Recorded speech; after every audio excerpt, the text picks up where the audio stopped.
right, so I'll write at 11 o'clock. And I'll be ready in case they clock out at like 11:03. We'll do the update.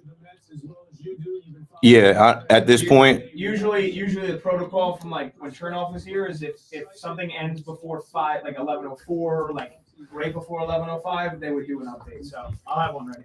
I would be ready for it, but I don't think it's going to happen at this point. Okay. I'll have it ready. All right.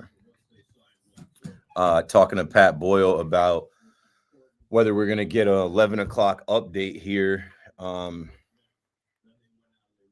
It's 10:46, and Rutgers is seconds away from defeating Illinois, 23rd ranked Illinois. Big win for Rutgers over there in New Brunswick. Hello again. Back to doing lives. And what I'm going to try and do here is do more lives where I can just talk straight here. I like the live component when I'm on air, but I have to figure out some things with the audio. Audio guys, hit me up. I'm an audio guy myself. I know how to do it. I just don't really want to spend the money. But I will. I have a mixer at home that I think I can use to basically be the go-between to feed the audio from the headphone jack into the MacBook and give you guys the calls instead of hearing them through the monitor. But anyway, Pete Alonso is back. Man, I wish I had audio of me saying this is going to play right into the Mets' hands.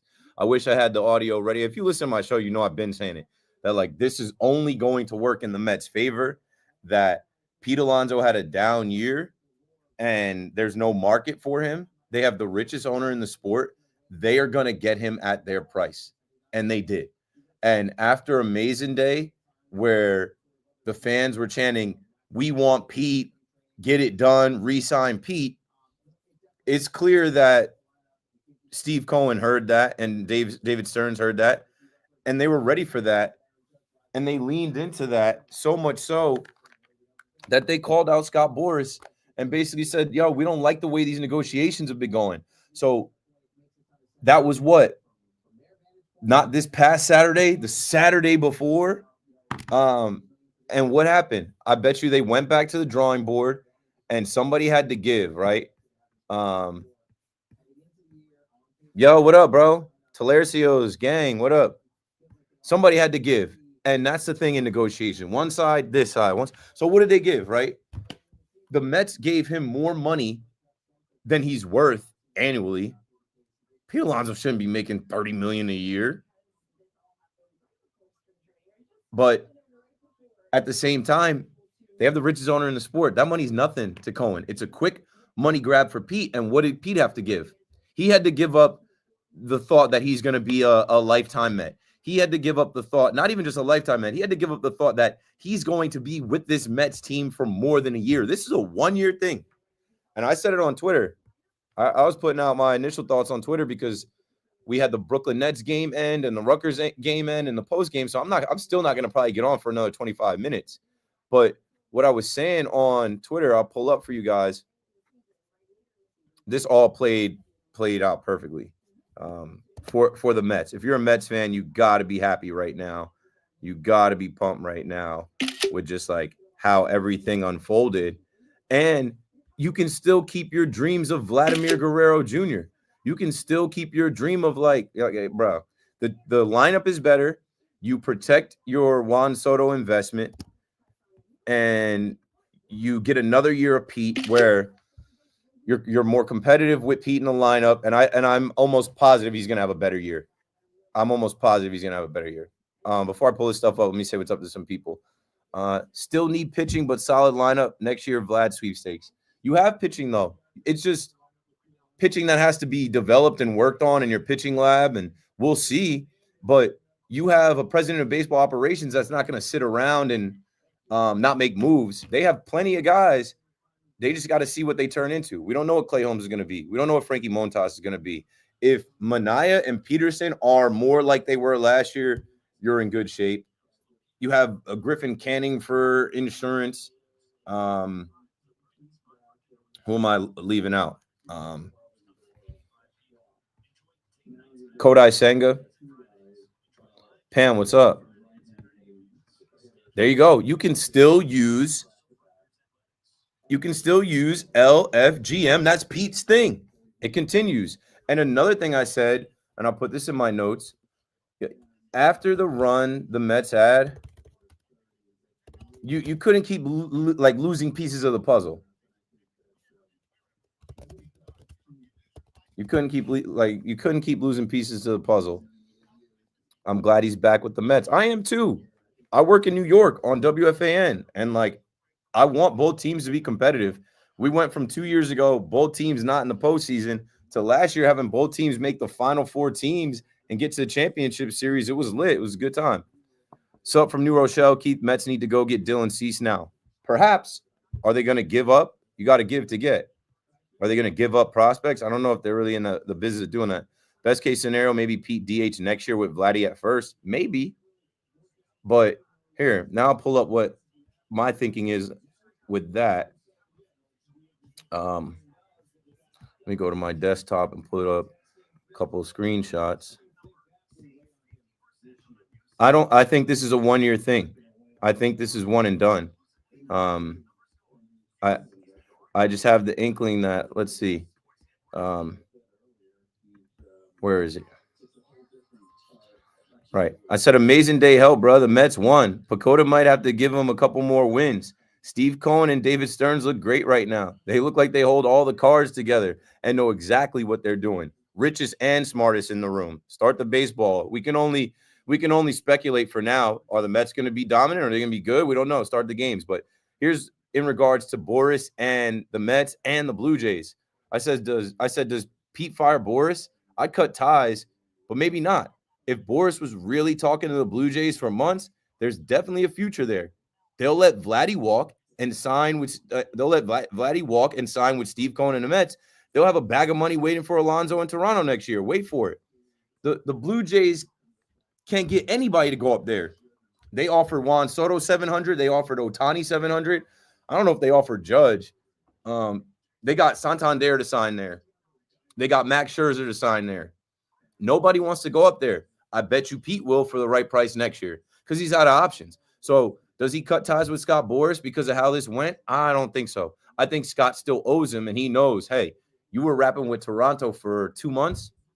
Okay, I'm going to go out there and hit behind Juan Soto. I'm going to go out there and have a better year, and then we'll see what first baseman. I got to, look up, the 2026 MLB free agents because that's all it'll come down to. It'll come down to what other first baseman, power hitters are on the market next year. And if Pete goes out there and hits 45 home runs, drives in over 100 ribbies, I can see it now. Wait for it. Put a pin in that. The Sports Pod. What up, Ben? Let's go, Keith. Needed that move to make it a good offseason. It's a great offseason now, especially because it's not a long-term deal. The money is nothing. They don't care about the luxury tax. It's literally the Cohen tax. What happened to the Talking Nets channel? The Nets are terrible. Did you see the Nets lose to the Washington Wizards tonight? There's nothing to talk about. So I converted this channel to just Keith McPherson's channel. And when the Nets get good again, I will fire up some conversations, some lives around the Nets. But what are we talking about, bro? Tanking? Cooper Flag? And they don't even know how to tank right. They're not going to get one of those top lottery balls. So I used to hate doing Talking Nets episodes when they lost back-to-back games and talking about losses. They had a 9-game home losing streak. They had an 11-game losing. I'm not doing that. I got a kid now. It ain't worth it. Bring on pitchers and catchers. Yes, sir. Get the Super Bowl over and we're there next week. Yeah, these Mets fans are going to celebrate. I don't know what time they're going to get off the radio here. Let's see. The Rutgers game is done. I should be on the radio in 15 minutes, maybe 10 after 11. We'll talk about it. We'll take calls. Mets need one more pitcher. I don't think they feel that way.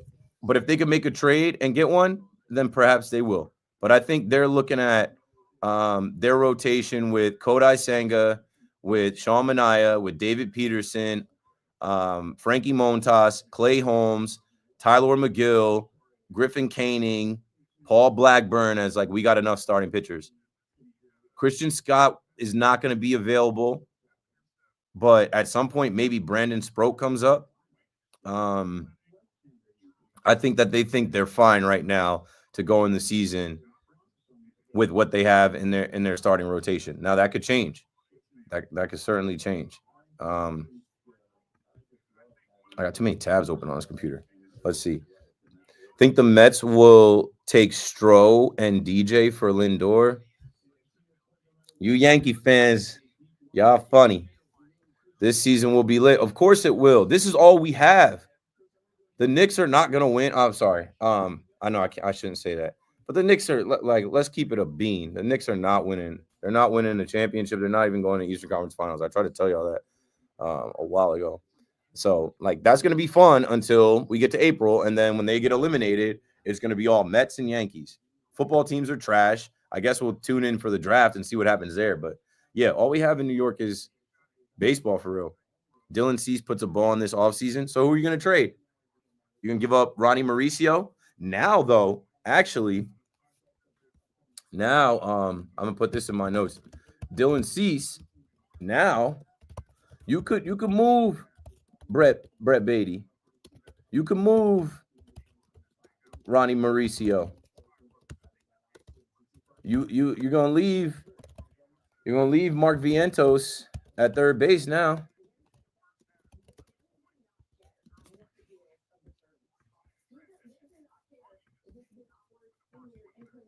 Let's see. Is it safe to say that the NL East could be the best division in the National League? Yeah. Pacoda had I think Pacoda had the Braves, the Mets, and the Phillies all making the postseason next year. He's still 2-3 highest AAV for first baseman all the time. But that's ridiculous. Pete Alonso after this season at this age. When are you going down to spring training, Keith? I'm going the 17th through the 21st. Let's see. I'm getting some texts. Goldie 1 for 15 or Alonso. We don't know what Goldie's going to be. Pete Alonso's down year was much better than Goldie's down year. Pete Alonso was 7 years younger than him. Let's see what I'm getting these texts real quick. Let's see. Cease was 4th in Cy Young last season, had nearly identical season as Imanaga. Yeah, they're going to want a lot for him.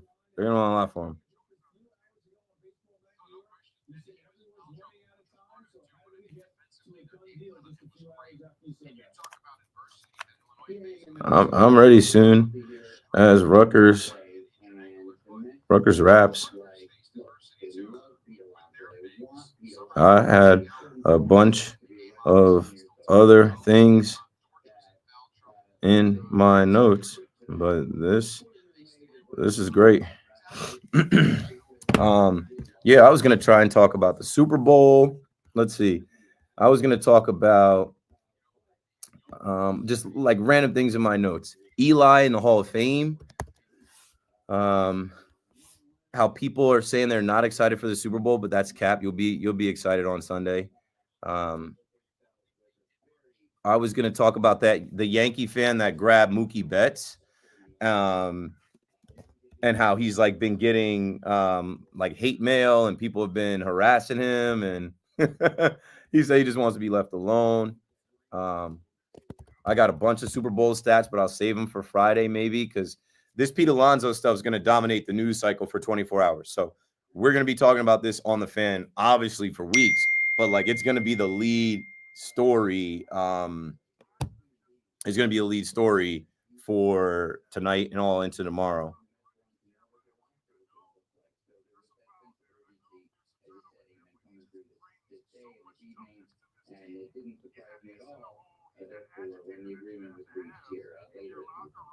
Andy, I know you recently joked on social media that you were running out of synonyms for the word pivot, because it seemed that there were so many twists and turns in these negotiations that you had them on the the 10-yard line going to Toronto. How did he and Scott Boras ultimately pivot back to the Mets and not find any place else to land? Okay, let's see. What are you guys talking in here? I think the Padres would take Frank the Tank as part of the deal. Did Frank throw out a first pitch with the Padres? Let's see. Frank the Tank, first pitch, Padres.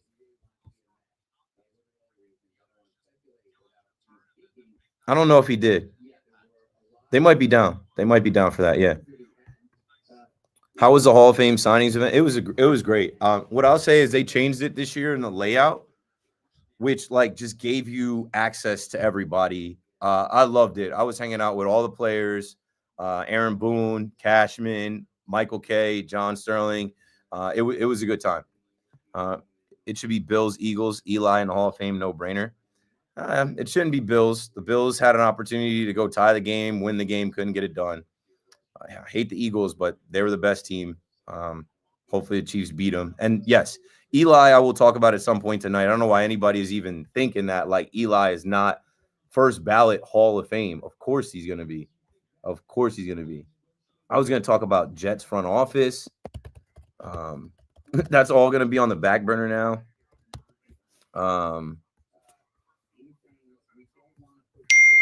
Judge's child was born.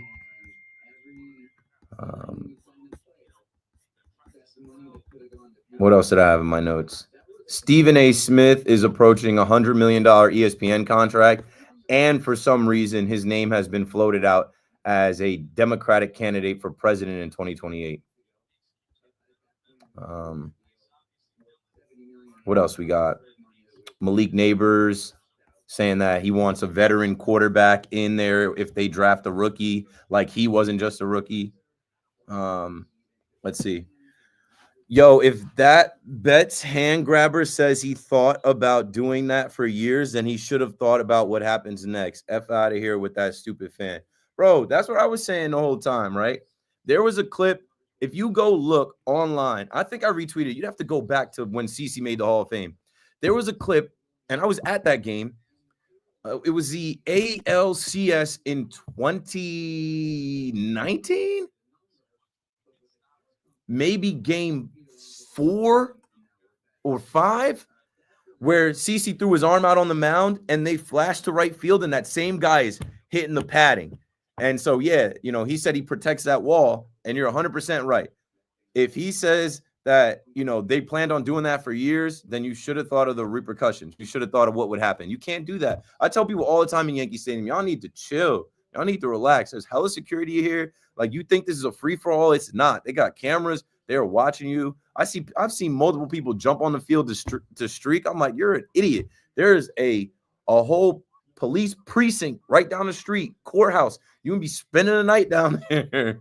You do that on a weekend, you're stuck in the Bronx. Avoid the bookings, beloved. You go to Yankee Stadium on a Friday night, you get drunk and run on the field. They putting you somewhere you don't want to be, and you might be there till Monday. Mets still set up for Vlad in the offseason. Correct. I hope Alonso doesn't opt out so the Mets don't grab Vlad. No, he's going to opt out. And even if he doesn't opt out, they're going to get Vlad, and they'll platoon him. Let me see here.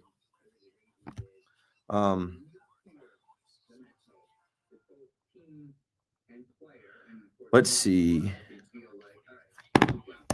I'm thinking about a Mets person to bring on my show potentially, but it's late. Let's see. Howie Rose tweeted 40 minutes ago, maybe Pete Alonso plays just one more year with the Mets, opts out and leaves. Maybe he plays his entire career with the Mets. Either way, if he stays healthy, sometime this summer he should become the franchise's all-time home run leader. That's pretty cool. Welcome back, Pete.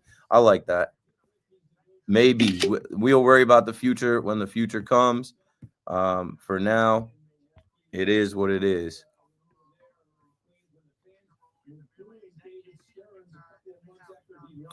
So let's see here, man. I should be going live on air any minute now. Judge will be a great father. I think so. He's going to get that dad strength, you know. He's going to get that dad strength. Jason wearing number 24 is also in my notes. I would have liked to see him get number 22, but he went with the Ricky Henderson. He went with the Robinson Cano. He went with the Gary Sanchez, and good for him. That 89, that's a wide receiver's number. MVP will hit more than 60 homers. I mean, that's crazy. If he does, he's definitely opting out. I don't think he's hitting 60. Verdugo. Yeah, he took the number and the position right from Verdugo. How could I forget Tino Martinez? You are correct, sir. I just was with Tino over the weekend. Let's see. Yo, they're going to wrap this, right? Like, probably pretty soon. All right, I'm going to come in there. I'm ready to go. Okay, so they're probably going to wrap this Rutgers post-game show in like 5 minutes. So go to the free Odyssey app or 1019 FM or 660 AM or WFAN.com, because tonight is one of those nights you're going to hear Mets fans call, you're going to hear Yankee fans call, you're going to hear baseball fans call, and we're going to talk all around the woulda, coulda, shouldas, what is, what isn't, what will happen next, the lineup. Like I mentioned, Mark Vientos now, you're staying at third base. Do they go after Dylan Cease and now, dangle a Brett Beatty or Ronnie Mauricio out there? Maybe. How are you feeling about the Mets offseason now? How are you feeling about Stearns and Cohen now? I told y'all it's the end of the LOL Mets. These guys together are a super tag team. Over under 95 wins for the Mets next season? Under. We naming Yanks on the show every night. Every night. As long as Pete can hit 30 homers this year, I think, yeah, he always does. Pico de Gallo. What up, bro? In here waiting. I'm like, I've been here since 10 o'clock. I'm like, I didn't realize that Rutgers was going to be on or whatever. And then the news breaks. And I'm like, well, let me throw up a quick live to just talk to some people before I go live. But yeah, it's a good night for the Mets fans. It's a good night for WFAN. I know what the calls are going to be like. So I don't think anybody should be mad, but I guarantee you somebody's going to call up mad. Somebody's going to find a reason to be mad. All right, let me shut this down and go check with my producer. Shout out to all 2,658 people checking in, mostly probably from Twitter, but I'm also live on Twitch, YouTube, and Instagram. Yeah, man. We're on till 2 a.m. So just switch from here and listen on the Odyssey app. I got to shut this down and get ready to rock the show. Appreciate y'all, man. Paulie, what's good, bro? Chilling. W stream, more to come. Keep the late night goat. You already have a good show. Have to. Knicks made a trade. I saw Jericho Sims. Happy trails. We'll talk about it. Protection for Soto is exactly what the Mets needed. Yeah, you needed investment. You needed to protect your investment. So, all right, I got to roll. Appreciate y'all. Tune in to the fan. Good night.